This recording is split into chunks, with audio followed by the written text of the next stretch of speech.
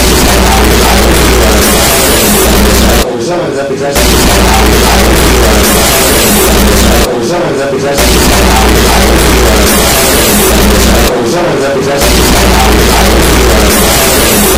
Someone's up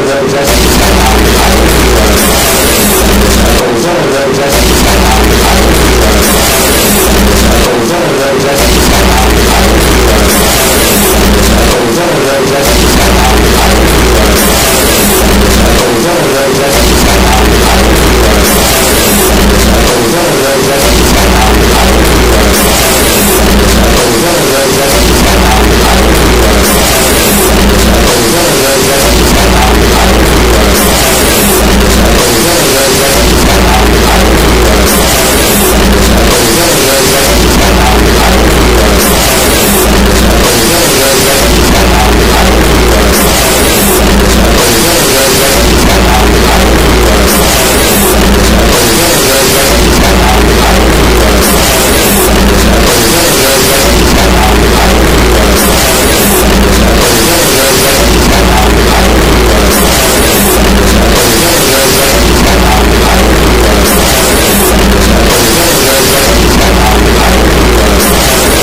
Sometimes Mike and I are the only two people at 2 o'clock in the morning in the virtual sessions.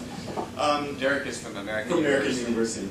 I think for me, one of the biggest surprises was how robust the IGF infrastructure is. So the IGF infrastructure, good hallway conversation. So that still is a testament to the infrastructure, good hallway IGF, that you can have good hallway conversations when all the right people have been attracted from all over the world to come to the same hallways so that you can have those conversations.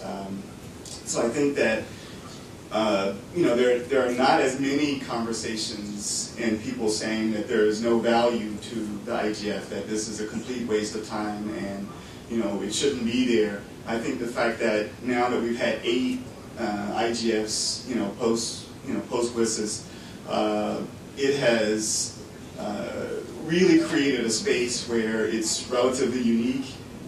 It has divergent and diverse voices coming to the table, articulating different perspectives. You have an interesting institutional form that has emerged and has really solidified its place in these discussions. And so I think that was a real, given all the transformations that it's gone through, the fact that it's still there and still attracts, so many of the right people every year, I think is a real plus. Perspective? She's the first time. This is my first, yeah, exactly. First time. My first time, and I was just part of Derek's delegation. But I guess for me, just this program, I think, when I first saw it, when we were preparing to go, I had never been to a conference that large, and I think this is just, there were so many simultaneous sessions, and it kind of is a testament to just the rich conversations and all the myriad topics of discussion and all the pre-events that occurred as well. And so just this plethora of information to me was really gratifying and also a bit overwhelming. So. For me, one of the neat things was the use of Twitter, so you could follow what was going on in all the rooms you weren't in. And when there started to be a real debate on Twitter, you knew it was time to leave your session and go to the other session, unless you were on the panel. That was a problem. Garland? Oh, thank you very much. First of all, I want to recognize David Gross, particularly in addition to being at every single one, he was very much a part of the group that gave birth, if you will, to the IGF as a multi-stakeholder forum for discussing, internet policy issues, and I think it's testament to again how quickly and also saying just very great, well done, program there, and in Bali. A couple of things, though, that are concerning. Again, not to distract at all, but the lateness. We're on most surprise. The biggest surprise. Oh, the biggest surprise. I'm a little the surprise.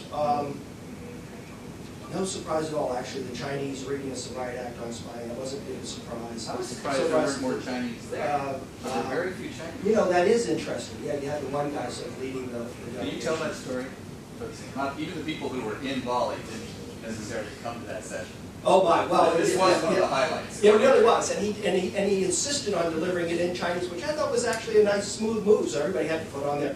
They probably had them off when he was talking. But in any event, you know, but it was a little. I don't. But the main point was it was a big dressing down, right? It was a big dressing down. Although again, it was you know, for those on the inside of the playpen, you know, it's a big smile on your face anyway, because it's just ridiculous soup of stuff that everybody trades back and forth. But in any event, that was really something. And it was in the main hall, and you know, the open mic session. But and he came up twice. It wasn't once. He came back to sort of smack it again. I thought he wasn't finished, you know. But so he had a. But it was really. But getting back, one of the things though, real quick, that the lateness of this call did have a ripple effect in that there was a list of countries, U.S. being one of them, obviously, where you could go and get your visa actually in you know, at the airport there. But there was a whole list of them where you had to have you know, you had to go to the consulate there in country, in your native country, and there was a time. Many of those had, so there was a number of them. In fact, several that I had lined up for my workshop in South Sudan, for example, that just weren't able to come because again they weren't on that privileged list. So that had a unfortunate consequence on this. So you just have to I'm sure that's being looked at, but it was a good session. It really was. One of the nice things that they announced, one of the big surprises for me was at the final session where they announced the next 3 hosts for the next 3 Internet Governance Forums. So Turkey, Brazil, Mexico. And so we have some momentum here, I guess. Anybody else who has comments on surprises, things that they heard who didn't expect? Sure. Andrew Van Cam Global. 2 surprises, I think. The first one was in all of the things around the whole NSA issue. Thought it could have gone very differently. Was surprised by the number of conversations that I had with people, including people from the Global South, who said that the world is basically divided up into two categories. Those that are obviously doing the same stuff and only wish they were better at it, and those that aren't doing it but are trying very, very hard to develop that capacity. So that I think that there was a fair amount of sobriety around the idea that no one was shocked like in Casablanca. So that was one thing, and I think that actually lowered the temperature a little bit, at least rhetorically. And the second one was, as a Portuguese speaker, to listen to what to your point, what the Brazilians said publicly and what the Brazilians said between themselves. In Portuguese, it's slightly different. The tone very, very different. And I think that there is still a little bit of kind of sticking to the man that we've got to be mindful of, because everybody plays nice in public, but I just think it's something to bear in mind that there is this sense that it's now our turn and the clock is changing. Other people who have comments about surprises? Okay. Tim? Thank you, Michael. I'm Tim McGinnis. I didn't stay up all night watching webcasts. The one meeting I didn't get to sit in on was the Civil Society Internet Governance Caucus List meeting, face-to-face meeting, and apparently it nearly came to blows. There was shouting, and several people, senior civil society folks, from meetings in Geneva, actually had to walk out. They felt intimidated and threatened. So that was quite a surprise. But the rest of it went pretty much according to how I thought it would go. Was anybody catch this meeting? Oh, yeah. It's all about who's more civil society than the other. Right, yeah. Who belongs in the room and who isn't, yeah. Who represents the public interest? Yeah. Other comments? Were you there, Derek? Yeah. You want to No, share? I don't. You don't want to talk? I'll just say it was uncomfortable, and McTim's description of it was accurate. And it wasn't webcast. It was not webcast. All of the meetings are never webcast. Let me just explain. I was in the meeting. Maya came to bring me something. And again, she's a new person. And she walked in the room, and she could feel how uncomfortable it was. She gave me what she was bringing me and turned around and walked out. And it got worse. So whatever it was definitely uncivil. Yes. Please introduce yourself. Sure. Jim Prendergast with Galway Strategy Group. One surprise and a little disappointing was the open microphone sessions on Friday afternoon. I thought they would be a little better, a little more interactive, but I think we lost a lot of participation to departing flights and fantastic beach weather on a Friday afternoon. So kind of disappointed and surprised that didn't go over as well as it should have. My biggest disappointment was I had a grand total of 2 hours to walk on the beach between 6:30 and 7:30 in the morning. Yeah, I did not plan right. Okay, so the next question is more positive here after talking about the Discord. What was the most exciting thing? What was the thing that we really came away jazzed about? You know, the thing that we hope we can build on. So I'll turn it again to our veteran. Well, I think probably what I was most jazzed about, to use your phrase, was the sense that it was not the end, but rather probably some increased momentum. Again, going back just a couple of months, I think there was a real question about the sustainability, not just financially, but also whether or not the IGF had sort of run its course. My sense coming out of it was that I was struck by how the conversations have so radically changed from the early days, not to sound too old here, but there was a confrontational style, putting the civil society piece to one side, but you know, the early days of IGF, it was sort of a continuation of WSIS in the sense that it was very confrontational, it was often very uncomfortable, particularly for private sector people and so forth. It has evolved. It continues to evolve pretty substantially. I thought the energy, the enthusiasm, the forward-thinkingness, and frankly a lot of the sense that people are trying to find ways together to move forward. There's I continue to find it a very constructive dialogue, not a, as I said, as the early days, confrontational. So I think what I'm excited about is that I think there's a sense that there really continues to be an important place for the IGF, that it's not being dismissed by some governments as purely a talk shop without substance, that I think civil society, the private sector, and governments, although the governments were, as often the case, actually was less, I think, representative. Other than the U.S. and Brazil, most government representation was pretty low at this one, I think for a variety of reasons, particularly coming out of Europe. But I think looking ahead, I think there is obviously always room for improvement, always opportunities for change. But I've been impressed by how the IGF itself has been changing, both substantively and organizationally. Gene? May I do two? You can do two. You can be excited about more than one thing. Excited about more than one thing. So in the pre-event, the high-level meeting, and then really going into the Building Bridges main session, what I was jazzed about, and I don't know if this is a continuation, but I was certainly impressed. The people selected to represent civil society were Global South women. And I think that's just an important statement. I don't know if that really is a continuation or whatever it is, it's something that should continue, because I think it's sort of an indication of some of where the strength is in civil society now.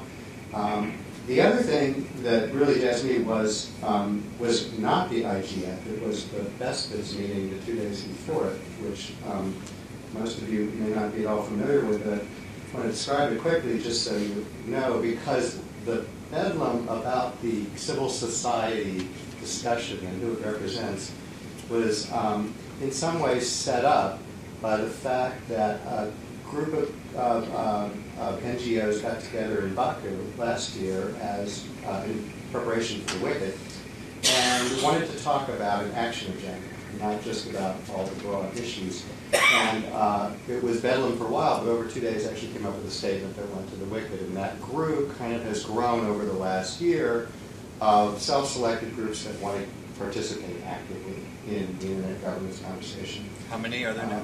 So at this meeting, there were more than 70. So it went from 70 about companies, 70 70 organizations. Yeah, and then a number of academics, a number of experts, but it was more than 70 in the room. And a lot of conversation, but the most interesting thing was in discussing what this was going to be going forward, it was agreed this would be an open platform for civil society, for mostly NGOs, to opt in if they want to participate and push certain agenda items. So it's gone from what I think in the Internet Governance Caucus and discussions around it, from pure conversation and pure consensus to something where people are coming in with an idea of, I want to push a certain set of ideas forward, norms, suggestions for how to respond to questions of regulation around the Internet. And there's a broad group of NGOs who want to participate in that. So I find that to be an exciting development. Where it'll go, I don't know, but the focus was really on Brazil towards the end, was the next locus of activity. I'm really glad you raised that, because for me, the most exciting thing was to see the civil society groups turn to concrete actions. I've tuned into a lot of the previous sessions. I've seen a lot of the statements that were published there. And a lot of those sessions, it was all about highlighting the abuses of the host government, which in some cases were pretty serious, but it wasn't about doing something going forward. It was making news, maybe putting a book out, putting some banners up, but it wasn't going to change the game in other countries around the world. And what I saw this time was a real effort to sit down and say, okay, let's use technology to foster human rights. I was on a panel about that topic, and it was so different from the old conversation, because they knew the technologies that could help. They were looking for resources to get them deployed. They were also looking to develop a sort of a charter. Microsoft has a global human rights statement that we discussed in one of the panels that was held up as a model that other companies could endorse, or they write their own and endorse that. And the human rights groups saw the value of that, getting major players to say, we stand for these things. And then when you do that, you're accountable. That's concrete. So that was exciting, and I think that could have repercussions down the way. Other excitement? When you say Can I give you introduce yourself? Patrice Lyons. I didn't go through the one in Bali. I'm sorry, I didn't. How many have you been to? Oh, quite a few. So in any event, David, you mentioned about it's not just a talk shop, and initially it was set up to be a gathering place, sort of like a convention. And there's lots and lots of conventions. I'm a lawyer, so you go to a lot of meetings and stuff.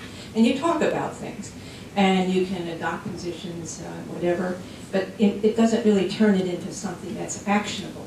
It's not going to be actionable in any practical way insofar as legal structures are concerned. So am I hearing between Jean and David a little difference of opinion here? And Mike, your last comment when you said the NGOs having sort of actions they're going to take, this would turn IGF kind of inside out a bit if it's really taken to the extent where there's an independent source of regulatory type action. Just to be clear, I wasn't saying that the IGF was going to take action. I was saying that the different groups were coming together and saying, here's something we can do independent of IGF. They didn't need to get the whole conference to agree. So my example was, can the human rights groups work with companies to get them to endorse a human rights agenda? So that's self-regulation. And then there's other cases where people were thinking, let's go home with a good idea and get our national government to do something, rather than turning to the UN or some intergovernmental body to do something. So that's what I was referring to. I'll let David and Jean go on. Yeah, and that's good, because it's something, and I noticed also from a technical perspective, that oftentimes they wanted to do principles. And what it often was locking in yesterday's technology. We're always trying to lock in end to end, as if that was a principle. No, it's not. But in any event, with the human rights, you have a lot of groups that work in that area. And if the IGF then somehow votes themselves as being a source of some sort of recommendations that would then be taken back and given weight at the national level. All right, so then you're moving in a direction that's changing the nature of IGF. And that was really my question. I can say I didn't hear that. I was hearing individual actions. Do you want to talk a little bit about the difference between IGF action and independent actions? Sure. Patricia, I think from what I saw, what I heard, should not raise any concerns. And it is an area that I watched very carefully. When we established the IGF at WSIS, my 5th grade English teacher would probably have been very upset, because when the proposal was when I negotiated, our team negotiated it with the other governments, I inserted basically a double negative to ensure that nothing would come out that would be viewed as decision-making or actionable types of things coming out of the IGF itself.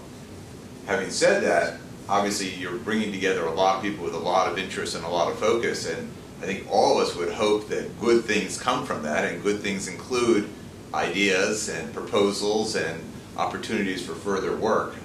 So I think those two things are not at all in conflict, and there were no calls, at least that I heard, to establish some declaration to do something in the name of the IGF for the people who were there.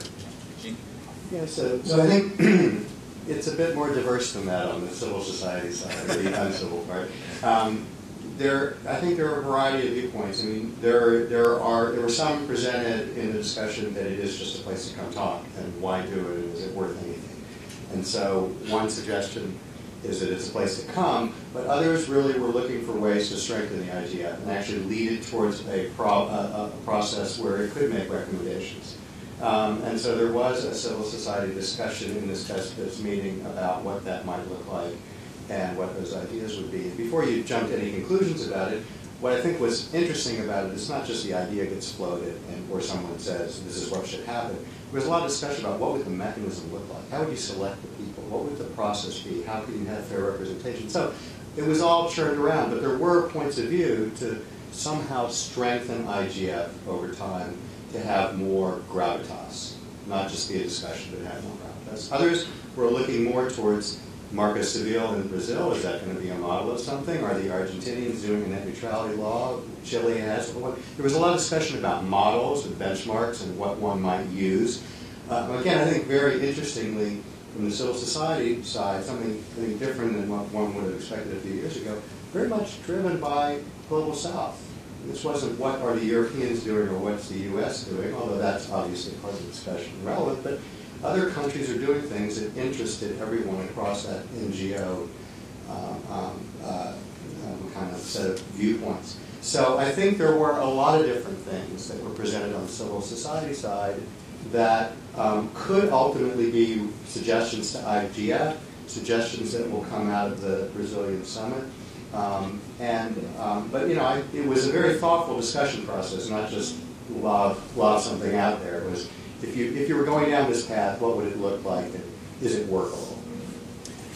Let me just add that if you're looking for where this issue is likely to be addressed in a substantive way rather than sort of in a grassroots way, it's likely to be in the WSIS plus 10 process. And what will come out, as everyone knows, the UN is in the process, as it always does, 10 years out from the end of a summit, to look at what should happen, if anything, whether there should be another conference, summit, or whether or not there should be just recommendations.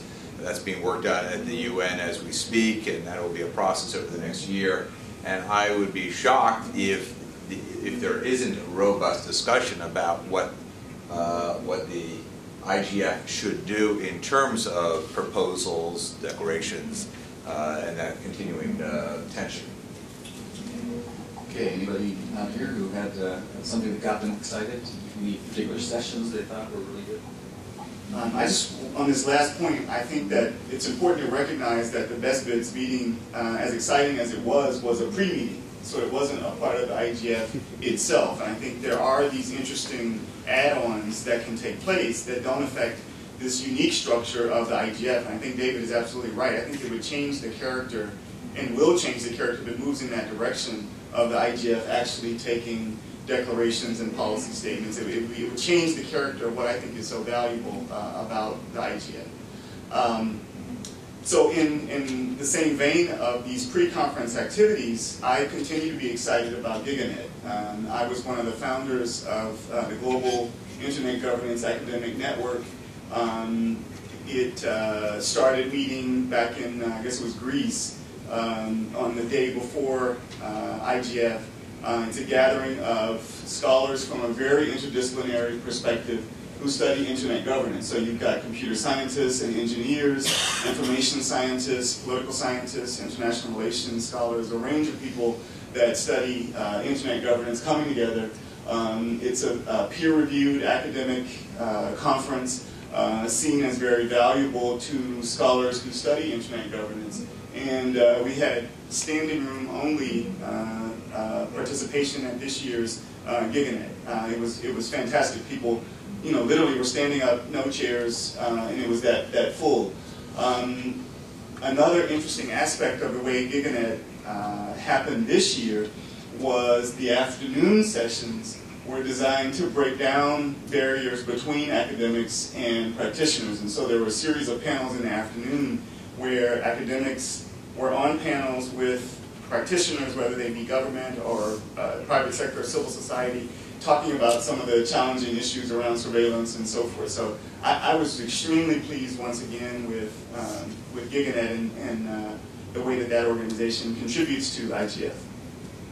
To second that, I was able to attend about half of it. Unfortunately, I had a conflict in the afternoon, but a lot of very interesting papers and people, good back and forth, and the papers are all available. So particularly one of your colleagues, Laura Denardis, did a very nice paper on the different flavors of internet governance and multi-stakeholderism.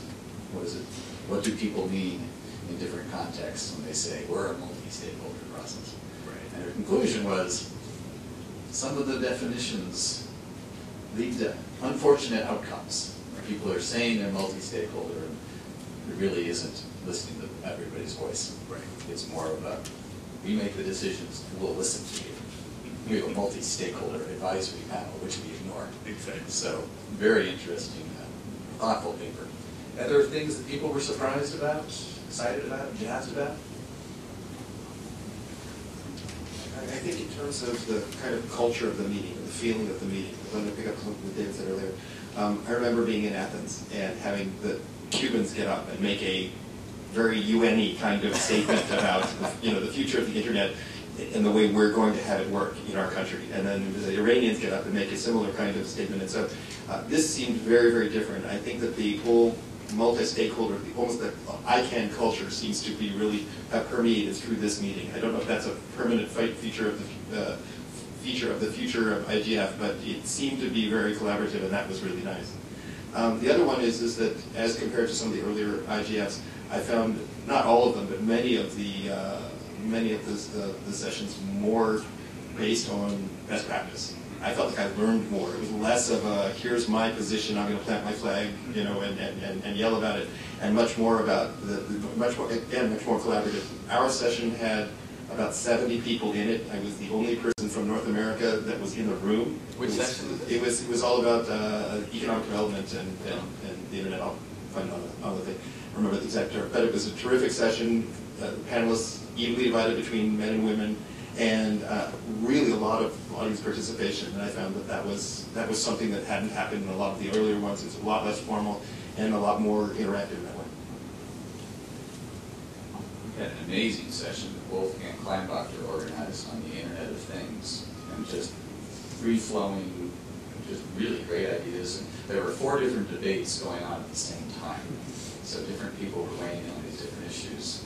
One of the big debates was whether the Internet of Things was something the Internet Governance Forum should even get into, because so much of it is beyond the Internet. But a lot of discussion about how do you deal with this new thing? Do we need a new separate set of regulations, new self-regulatory mechanisms just for the Internet of Things, or is it just part of what we've got. Really good discussion back and forth.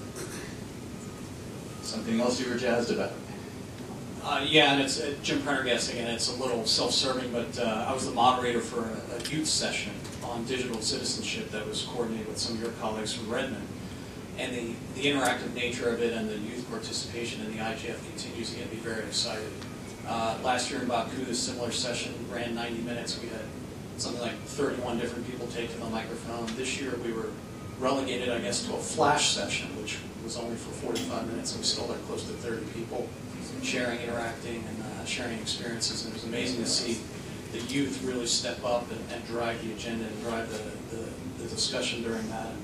And, they're very smart. They're very sharp. They, afterwards in the hallway, they came out and they said, yesterday was nothing but 5 people sitting at a table speaking at us, and it was awful. And I said, this was great.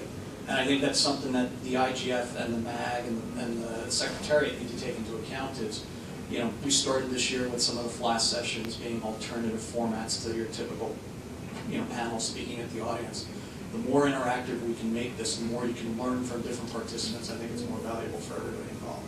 Well, you definitely get down to the debates. That was the key to the best sessions, I would think. Patricia? Okay, Mike, I'm picking up on something you said again. Because I was in the IoT session, the Internet of Things, last year, year before last, and I've kept up with Wolfgang. And we've had differences from a technical perspective, because mostly the Internet of Things is the Internet, but it's just taking it to a more advanced, evolved level of addressing that goes beyond, say, the DNS. It goes to actually addressing the actual information rather than ports and machines. My point being that if, somebody decides that it's not supposed to be in the IGF for discussion, because somebody has decided that it's not what the Internet is. My problem over the years is that oftentimes they're trying to narrow what the Internet is, where everything else is evolving quite rapidly, and they should be open to those new types of developments. So I would be very concerned if there was sort of understandings or recommendations or principles that were emerging from the IGF that would limit the future of the Internet, having been involved in it now for many, many years.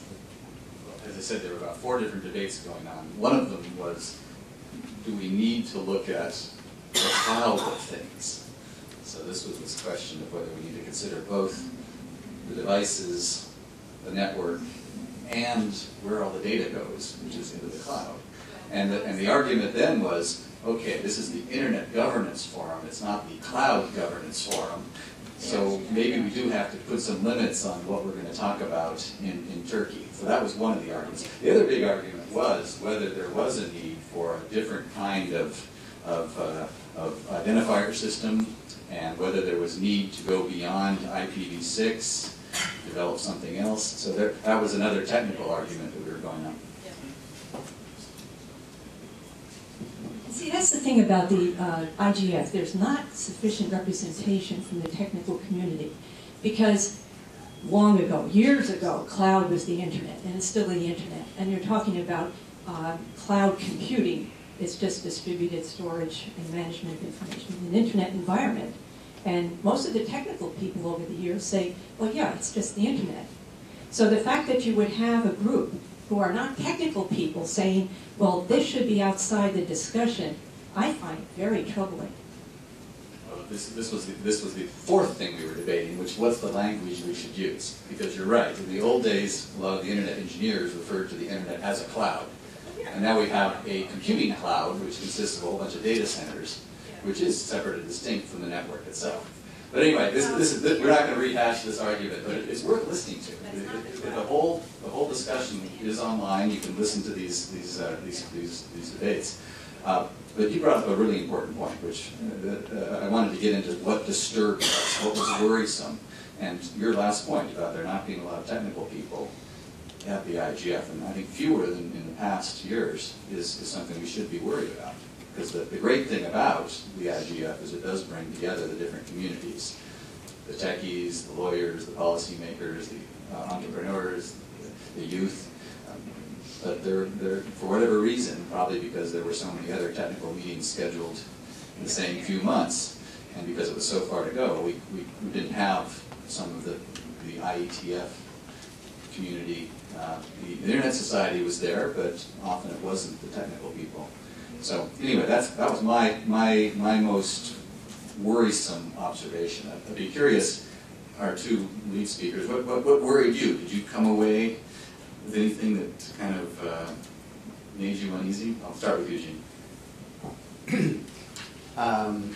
Well, I think it's worrisome from what I saw in Bali, but it's even broader than that. I think there's a trajectory towards a significant majority of countries thinking there needs to be greater oversight of the Internet. And I think part of the debate is around the ITU, and it's very interesting. It kind of did get pushed back in the context of a discussion of the Brazil summit. But think about it. It got pushed back because it was supplanted by some other sense of that there will be a forum for trying to address these issues that are outside of the realm of the nation state. And I think there's a troublesome path that is not troublesome in and of itself. It's troublesome that I think a lot of our conversation here is about how to divert this or how to tamp it down, reshape it. Yeah, and I think there needs to be a lot more creative thinking about how to really guide it in a thoughtful way, because I don't think it's going away. And so I think that's what I think we need to spend more time thinking about. It was definitely there in a different form. It wasn't about the ITU, but it was about the same general interest from lots of stakeholders, particularly the countries themselves. I think, building on what Gene said, it's one of these glass half full, glass half empty issues. On the one hand, and actually probably not so much half, it's overflowing, this glass, because my takeaway is I thought that next year was going to be quite robust and busy. It is clear that I underestimated how robust and how busy next year is going to be. Many billable hours. Well, thank God for some things, I guess. But to be serious, it is the reason I'm sort of, I don't see this necessarily as from a pessimistic perspective. It really underscores something which we all, I think, are implicitly recognizing, which is this conversation a few years ago was really of interest to only a relatively small group of countries and a relatively small group of people within those countries. The conversation has shifted, and sort of the flip side of what Gene's saying, which Gene recognizes as well, is that the great news is this stuff is important basically to everybody now. And when WSIS was being debated, the dialogue quickly devolved into a classic UN rights type of discussion, in part because nobody really cared about any of the other stuff. But what we're finding is that now almost everybody does care not only about the right stuff, but also this other stuff too, and it's very important. So that's, I think, a very positive aspect. On the other hand, it will be a very full year, and to be serious about it, it's going to be very complicated to figure out whether you're in government, industry, civil society, how to cover all of the moving parts. That is going to be a great challenge, because there are going to be a lot of places with a lot of important discussions and a lot of important work to be done. And that's going to be a challenge for everybody. Do you just want to recap the 4 or 5 that you're paying the most attention to for those people who are not IGF groupies? Sure, and actually the IGF is probably the one place you don't have to worry as much about for the reasons that we were discussing, at least as at the moment. But we have at the ITU, we have a World Telecommunications Development Conference, which, although by definition is supposed to focus on development rather than some of these issues, clearly these issues, because of their relevance to development, will be front and center. In addition, for those of you who are ITU-focused people, WTDC is almost always a dress rehearsal for the Plenty Pot, which is the end of mid-October through early November, which will be very important at the ITU, both because these issues will be, by definition, front and center. This is the every 4-year meeting where the ITU's convention and constitution are redone. In addition, we'll have elections, so the leadership of the ITU and what their vision for that UN organization will be front and center. In addition, we'll have a series of WISIS plus 10 events, including one hosted by the ITU immediately after what used to be referred to as the Sharm el-Sheikh event, but now presumably going elsewhere, but also ITU. We have, of course, Brazil, yet to be determined what the scale, scope, and nature of that conference will be. But nevertheless will undoubtedly be an important part of the discussion. And then we have a variety of things going on at the UN itself, both currently going on, but also next year, both at the UN, at the CSTD, at the Senate Committee level, at UNGA, as we saw this year, we can expect next year. UN UNGA, General Assembly? UN General Assembly, for those, that's where the people, the heads of state give the big speeches and so forth. As it was this year, I mean, just to underscore what I mentioned before, you know, a decade ago, it would have been unusual, absent perhaps Vice President Gore giving a speech at the ITU, to have the level of political involvement, heads of state political involvement on these very issues, the way we are starting to see it. We saw it this year, we saw it a little bit before that, but I anticipate seeing more of that next year. On your earlier point, I was very glad this year not to hear people stand up and say, well, the internet is now a mature infrastructure, and since it's a mature infrastructure, we must regulate it like other mature infrastructures. The fact that there were so many sessions on the next version and the new emerging technologies was part of the reason we didn't hear the word mature very often. But we did hear, the internet is now so important to our country that we need to regulate it. And that I heard over and over and over again, and that was disturbing. On the other hand, we had some sessions on self-regulation and user control and all the right words, from my opinion. Okay, other things that were disturbing, worrisome? So just related to that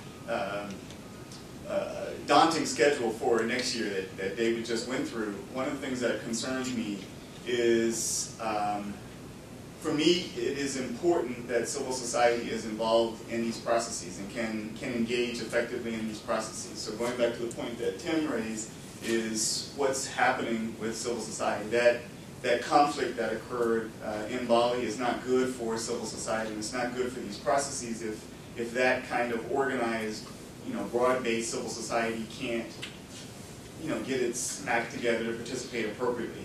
There are some shining lights. The Best Fits group is clearly, an organized civil society group that it seems to be functioning fairly well. And there are lots of civil society people who are participating who don't necessarily participate within that organized civil society structure. But I think that is a concern, is that how does civil society engage effectively in these processes.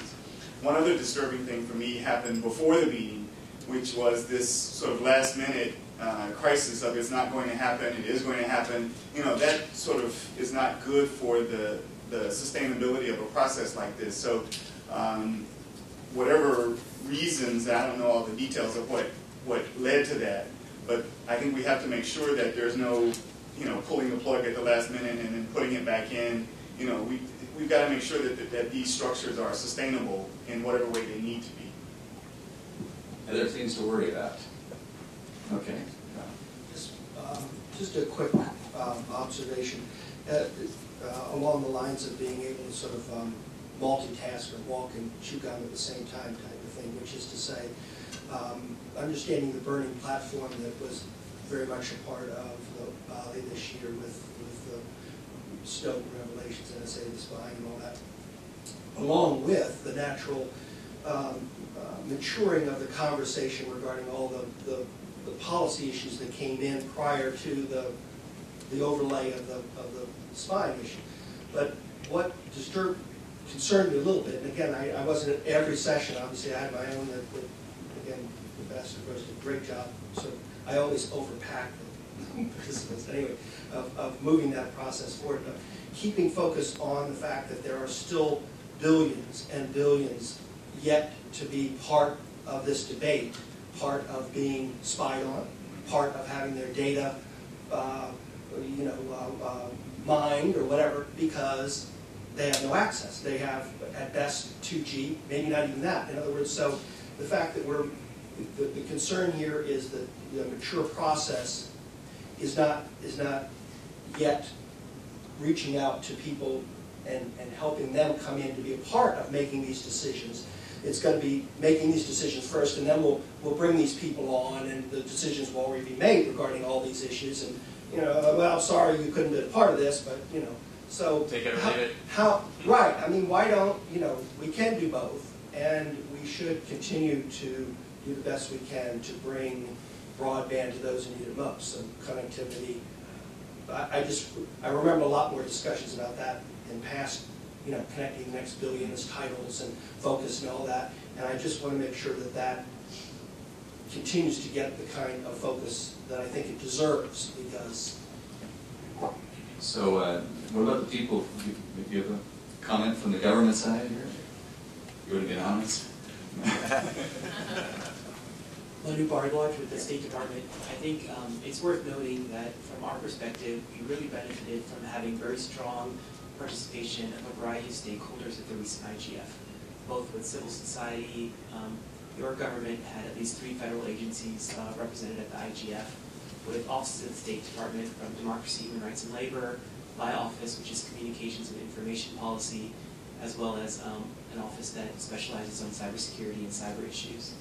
And I think that a lesson of this going forward is to try to encourage strong participation of the private sector, of civil society in future multilateral forums that we're seeing on the horizon and that were laid out by David in very clear terms. One opportunity to join the U.S. delegation would be the World Telecom Development Conference.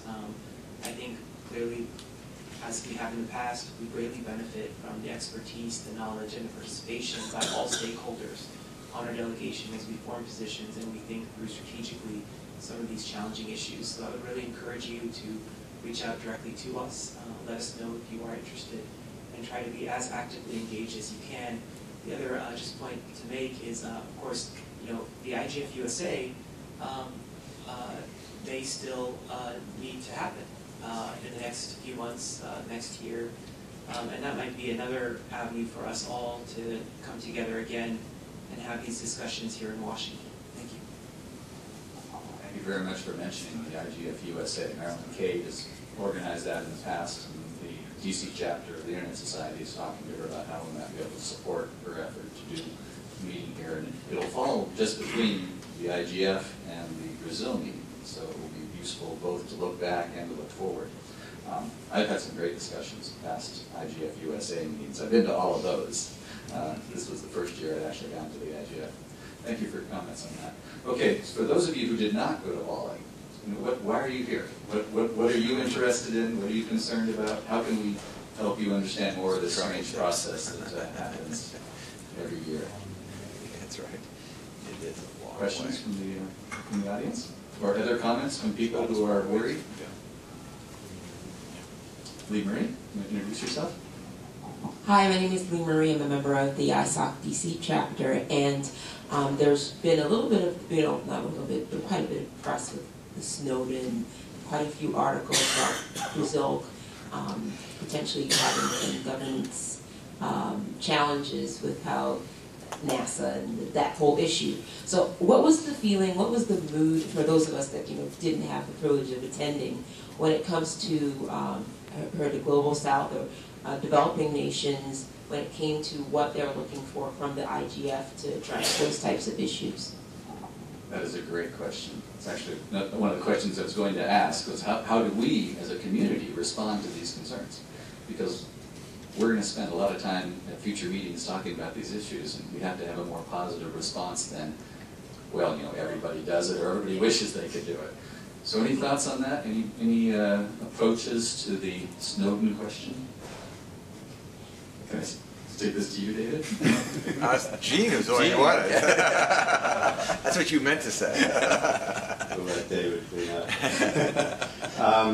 I think the earlier comment that it was a fairly mature response, among this group that is quite knowledgeable about what can be done with information flows, it was not surprising. I think that I think there was I think there were a lot of people watching to see what the U.S. government did and said, and I think that the U.S. government taking a very level-headed, low-key approach was extremely wise. I think to have been brash in that setting would have been a real mistake.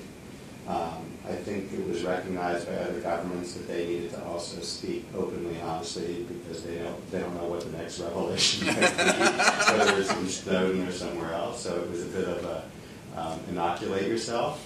So I don't really think it ended up being as dominant as some might have thought, mostly by the mature way it was generally handled across the board. It probably, though, reinforced the sentiment that I think David was reflecting before, which is that more and more, and you seem like the governments view the internet as extremely important, and they want a say, and a lot of stakeholders think it's very important. And the voters back home care as well. And so it's part of this ongoing drumbeat. I don't think it dramatically shifted the conversation. Yeah, the only thing I might add is I don't know who came up with the idea, but it was, I thought, a very wise idea to devote in essence, was the last session to be focusing on, as people often refer to it, as the elephant in the room. And I think that had a very positive impact, both by allowing and recognizing there would be a time and a place for that discussion rather than that. But also it allowed for people not to focus all their attention on that during the course of the week. And I think that actually ended up, I don't know, probably overstates to say satisfied everybody, that would be wrong, but at least I think it was a good balance, turned out to be a good balance. So although it was obviously discussed a lot during many of the sessions, I don't think it necessarily dominated a lot of the sessions. I agree with you. If they hadn't done that, everybody would have been trying to torque other panels to address the issue. And it was a very lively discussion. I think the Chinese speaker was the most interesting. So another highlight you might want to watch is if you want to see a fascinating comment from the Chinese delegate. Okay. Bowden Contour, Library of Congress. I noticed one of the sessions was supporting local content development. And just given a context of Wikipedia, there's more content about Antarctica, where there's very few people living, compared to Africa, where there's a lot of people and a lot of languages. Did anyone attend that? I attended that one. It was interesting because they were saying how it's helpful both from a macro and a micro perspective. So the locals are utilizing it to inform each other on a very basic level, let's say like our Yelp. And then internationally, you're seeing more people want to talk about their culture and make it available to people, on a global level, as well as even from a tourism perspective of information that's now available that before would only be, you had to be a very large entity to have that information out there.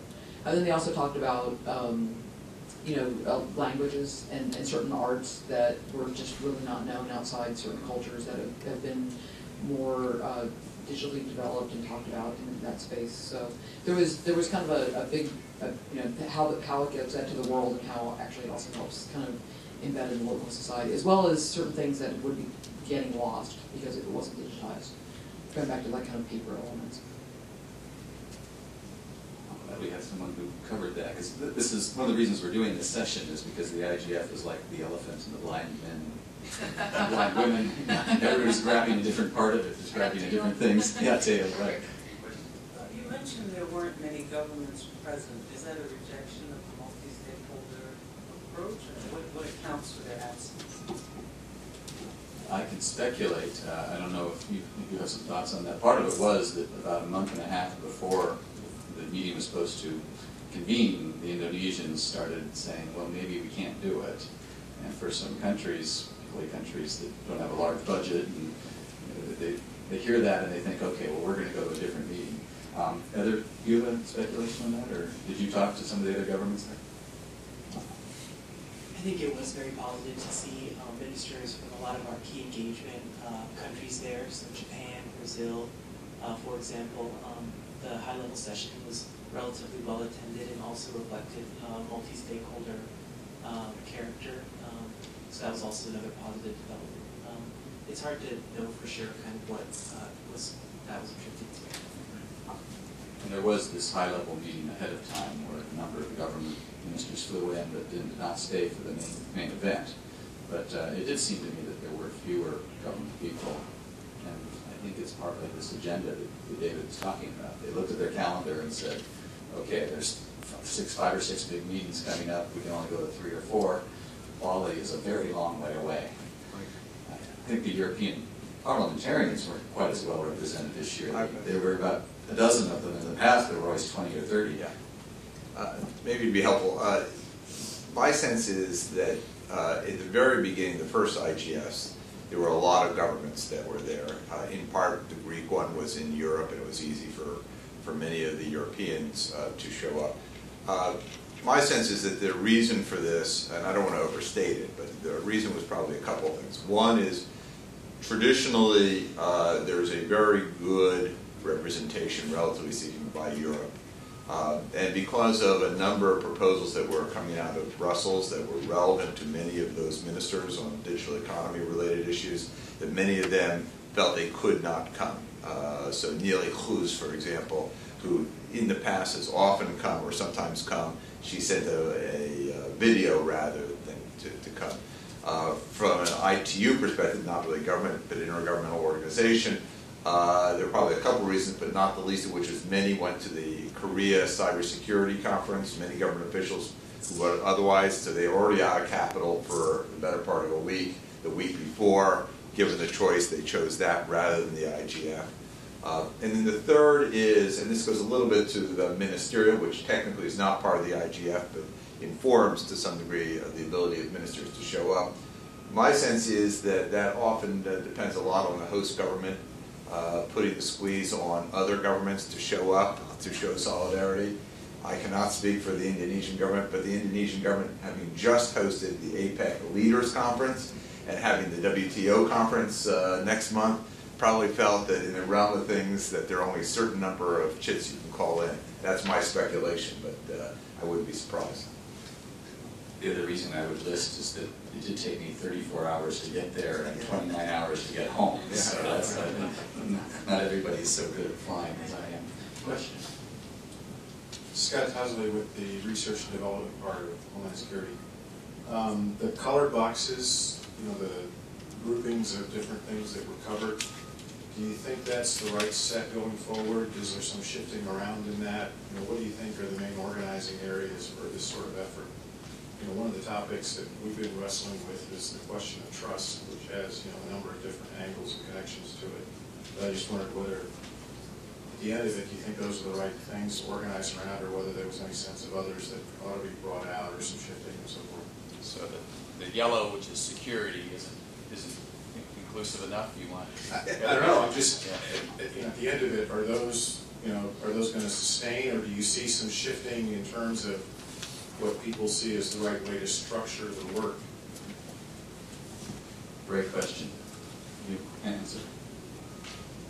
I don't know if it's an answer, but it's a comment. I've always found it a little frustrating because I think a lot of it goes towards taking care of groups ahead of time. And so, they make sure that certain constituencies have events that are on the calendar, regardless of what the actual topic should be. And the other challenge, which actually goes to your point about Twitter, which is great, I'm still mad about what I missed in Brazil because I thought I was in the right forum, and then turned out the fight broke out in another room, and I missed it. I thought I was in the right room, so that gets to be a little challenging. And then you have the tracks, and you're like, you want to be in 5 rooms, and so that's part of it. So I don't know if we mature out of that a little bit, or if the constituency element of IGF continues to be part of the challenge. I think just going back to the previous question about the government, I think I've seen it on both sides. I think the Kenya meeting, where you had a very robust ministerial beforehand, brought a lot of Africans that may not have attended, and they stayed. And it was a very healthy dialogue throughout the whole week, and that was government showing, and that being a very good thing. I think the fact that we had less government, and there was the Brazil deal in the room for a lot of it, just showed that it was still a very healthy dialogue that was not necessarily government driven. And I also, to an earlier point, you said that there's the legitimacy of IGF, I don't think is in question anymore.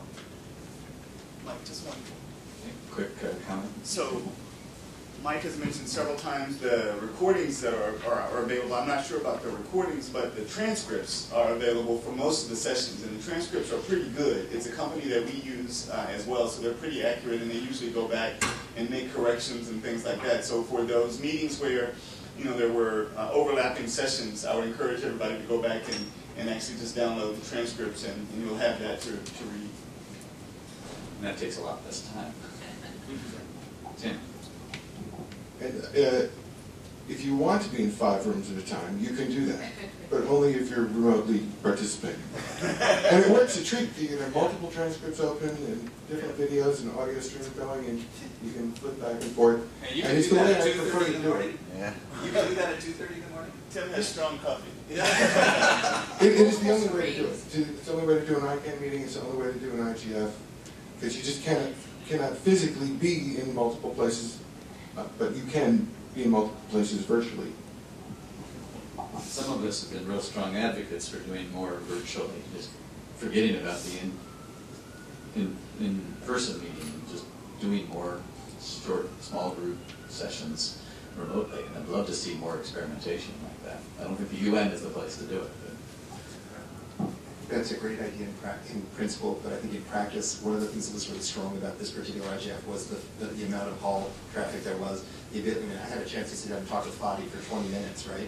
And I just literally got Those people who don't know who Fadi, the head of ICANN, and I had a chance to do that because he was passing by in the hall, and the venue was conducive. I talked with a number of people from places like Africa, and one of the challenges was getting your ministry to pay for you to go to Bali. Come on. I mean, seriously. I think that there is a lesson learned, which is as much as it's nice to go to Bali, it might be better to hold it in a place that has a little bit easier access and a lot less expensive. It was so crushingly expensive. I think it depressed civil society turnout for sure, and it definitely depressed turnout. I talked to a couple of guys from Nairobi who got all the way to Jakarta, and then were told that they couldn't get their visas there as had been promised, and had to go back to Nairobi and came back again. And I find that kind of hard to imagine mathematically, but they did it, and they were still alive. So, but, I mean, really, it's a far place to go, and it did flush out an awful lot of people who didn't have good financial backing. So that's one issue. I think to your question about the way that these are organized, these are so loose, I'm not even sure that they're hugely meaningful, to be totally honest. It might be appropriate, having used these same categories for a while, to revisit them. But I haven't really heard anybody come forward with a better setup. Some of these are definitely they're definitely oriented to try to provoke a certain kind of debate, and a lot of them are aimed at trying to find some of the categories that I find in the NGO community itself. But I don't think that they're necessarily hugely helpful. They are very, very, very big buckets. Okay, so we have about 10 minutes left, and I'd like to challenge the group here. We have a lot of people in the internet community and the internet society that are involved in helping prepare the IGF. A lot of us will be involved in Brazil. Are there things that we need to put on the agenda? Are there issues that we should push forward? Are there things that really should get people thinking differently? So I challenge us all to think about how we want to do things in this coming year. So Donald? Just real quick on 2 points. I wanted to highlight again, access is a driver. Content is a driver of access. I've worked on that several of my workshops, sort of combining both building up broadband to those who need most and focusing with content companies, others on the importance of locally created and disseminated content. It is definitely a driver. One thing, though, that I just wanted to mention very briefly that I came away with, and still, it's as old as I am, has been around a few times, has really, clung on to me. Several times I wanted this guy from AT&T India to come and be a part of my workshop, and various problems have come in where he has. So I finally met him, Virat, and in addition to being the AT&T guy, but he's very much a diplomat in nature. But he said something at the workshop that still, for me anyway, resonates. He said, look, because he's very much a part of the India ICTs, so much more so than just a corporate guy. This is what I'm trying to express here. And he said, look, for the government of India, when you look at the structure, there's no way they're going to build enough schools, enough medical clinics, enough libraries. It's just, it's simply, so they have a choice. They either look at a lost generation, another lost generation, or they use this technology, they do this convergence, and often gets used, but I mean, it's a different sense of it in the developing countries, to provide these services out there. Because again, there's just no other way. They're absolutely not going to be able to build the schools and the health clinics and the life. It's just not possible. It's not going to happen. Same thing in India, where in much of Africa, where you've got an extraordinarily young population.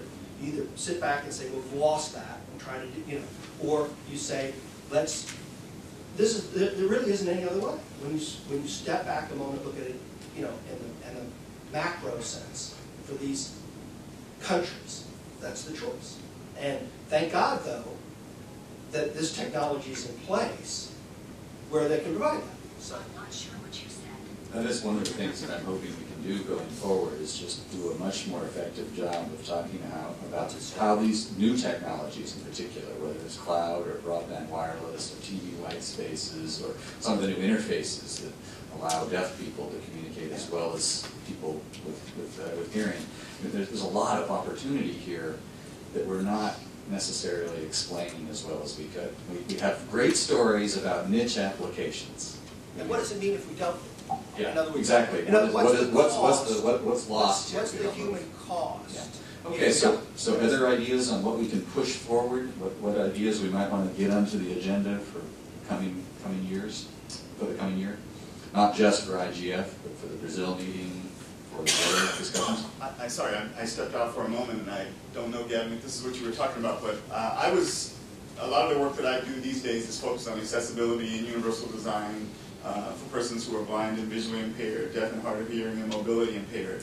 And I was encouraged by some of the sessions, one of the sessions you were at, Mike, on the Human Rights Internet Principles Charter or something like that, where there was a sizable chunk that focused on accessibility. And my team, we sort of looked at all the places on the agenda where accessibility was being discussed. But I think that that's something that could certainly be elevated in terms of its priority on the agenda. So that's certainly something we will work towards. Other thoughts on things we might want to do different? Okay.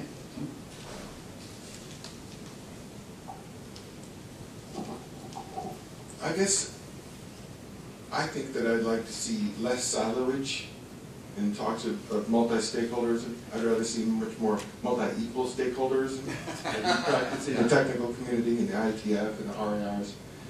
We don't have representation there. We don't have the notion of stakeholder groups. And we got that from WSIS, and it's carried over into the IGF sort of naturally because the one was born from the other. But if we carry this forward into, what we call multi-stakeholder processes, Brazil dialogue, UNSummit, if there are going to be 3 people from each country, each one representing a stakeholder group, well, there's a lot of viewpoints will be left out. And especially in the IGF, I think we focus far too much on stakeholder groups, and Derek said, oh, civil society's got to be in there. I'm part of civil society, I'm part of the technical community. I think interested people have to be there. It doesn't matter who they are, where they're from. I made a point in one of the panels that I'm sort of multi-stakeholder man. I teach at Georgetown, so I'm an academic. I work for Microsoft. I'm involved in the Internet Society. I've got a long history of working in government. And I think we need more people who do cross the boundaries. But what happens when you say, okay, all of you in academia, you go over here, and all of you in civil society, you go over there, and business will be over here, is you get the specialists, the people who are 100% devoted to that particular cause. Much better to have a mix, have the people like yourself and myself who have lived in the different worlds and can actually be a bridge. So that's one dream I have. Okay? I have a really long name. My name is Imani. I work for the FCC. I'm an attorney with the International Bureau. I hear about multi-stakeholder all the time, but what about a multi-sectoral approach? I cover the Africa region, and we can talk about all this technology, but if there's not reliable sources of energy to power them, then the discussion is for naught, unless you bring people in from these various sectors to talk about the challenges. Thanks for bringing that up. there was some discussion that term was used a few times, multi-sectoral. Their focus wasn't necessarily on the different infrastructures. Their focus was more on getting the different sectors that rely on the internet to get engaged. So there'd be more voices from the user community, whether it's individuals or banks or farmers. I think that's a great point, and we probably need a shorter word. By the third day of the meeting, there was a tweet that I think may have been the most viral tweet of the entire conference. And it was something along the lines of multi-stakeholder, multi-stakeholder, multi-stakeholderism. If I hear it again, I'm going to kill myself. It was tweeted at least 25 times. Okay, well, we've got about 5 minutes left, so I'm going to turn back to our discussion leaders, our lead-off hitters, who are also going to be going to take one last swing and give us a few more thoughts on what they've heard here and what we might want to do going forward. And I will then close out the session and invite you to stay and talk to anybody and everybody, because this is all about networking. So, Gene? Wow, I think we've covered it all. Solved all questions. I would just say it would be interesting to, I have not been involved in the U.S. IGF piece of this puzzle, and so I'm curious about it. But my sense is it doesn't attract the same civil society participation that we see in Latin America, for example, and possibly even in Africa now. So I think it's just a question to raise as to how to make this a bigger tent, broader community, make it valuable to a broader group. Maybe I'm missing something, but that seems to me to be my gap.